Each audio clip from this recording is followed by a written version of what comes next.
Welcome to Emmy, and this is Film Feels, where I like to talk about movies and stuff.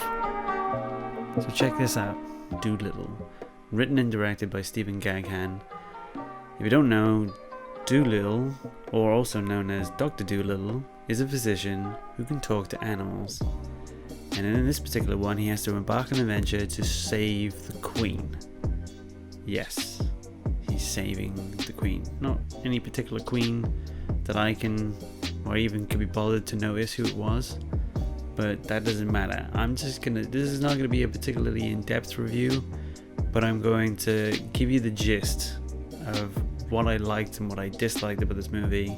And with a budget of $175 million, and I think due to production issues, that got pushed even further, like plus 200 million.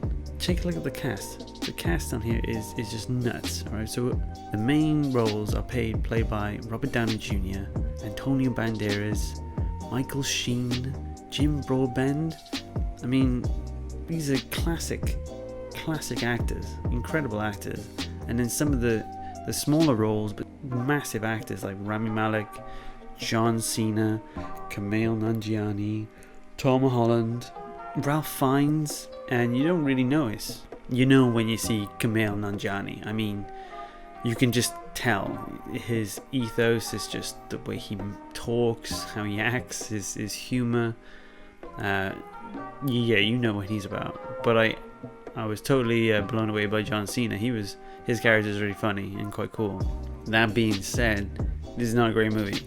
But when I watched this movie, my opinion of it was extremely low. I mean, it was very, very low. This movie, it has all of the fixings of this is supposed to be a magical spellbinding tale with comedic breaks and hilarious antics that humans and animals get in together, and it's just boring. It's just tiresome. Like, I wasn't invested at all. I didn't really care what happened to anyone. In fact, I was hoping that something awful was going to happen. I was just hoping that something really terrible was going to take place, and then we'd see some serious problems for our heroes to get out of it. You know, like some serious conflict, some serious terror. Yeah, there wasn't any of that. I mean, there were moments where they lose stuff. There's not really any moments where anything is at risk, really. That's kind of the main gist of it. And it's sad because the writer and director of this, he wrote Syriana, and I haven't seen Syriana, but I've only heard good things about that movie.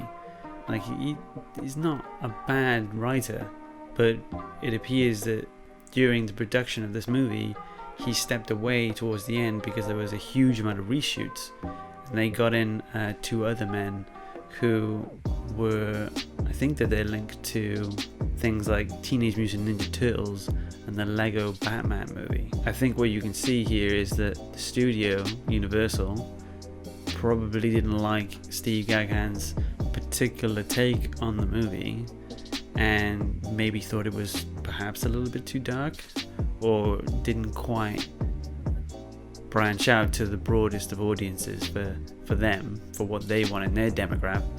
So they got in some really well-known children's film directors or filmmakers to, you know, up the slapstick comedy, and add a few more ridiculous, stupid fart jokes. I don't know, it's just, I can't really say more about it. I mean, I don't want to go into a spoilers review because this movie doesn't even really require spoilers. Like, I don't really need to talk about anything deeply about the movie, considering it's not that great. Like, if it was a movie I really loved and enjoyed, I could just say to you, like, oh, I need to go into spoilers now so I can talk to you about this thing and this thing. But it's like, it's that level of enjoyment. Like, it's a movie and it's now part of my memory, and I wish it wasn't. I need to take from the bad and use it as a way to learn what is good. Even though I had such low expectations for it, and I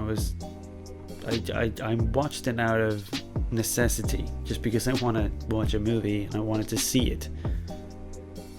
I did actually laugh. There were some moments where I was like, that's actually quite funny, or that's quite interesting. Like, there's a squirrel in this movie that at the very beginning is injured and then is saved by the doctor, and I found it kind of funny. Kind of stuff. The stuff he was saying was funny. He was like brought back to life and then has this vendetta against the child that saved him. I thought it was funny. Or there's a few other little things. Talking about the kids though, they are like the worst part of this movie by far. Like, there are two kids. One happens to be a boy, the other is a girl, and they're both very boring. They're just unnecessarily boring and just typical. Like, they seem like the hopeful characters in a game that have been poorly written. You know, like maybe a kid run past you in Skyrim and he's really happy for some weird reason while there's a dragon attacking the town, and he's just saying something really nice and happy, and it's just not appropriate for what's going on. Like, he's just unnaturally filled with zest because he has only one emotion to bring from. It's like, we don't want that. We don't want that stuff. It's boring and stupid, and you're hurting people's careers portraying them as these bad actors, and they're not. Getting to the acting, a lot of people don't like Dolittle or Robert Downey Jr.'s accent in this. I get it, I know what he's doing, it's like a Welsh accent, but the problem with this film is that the way that he speaks, it just sounds like the whole movie he's been overdubbed, like that he had to actually re-say his entire lines again in the recording studio just to make sure it's clear.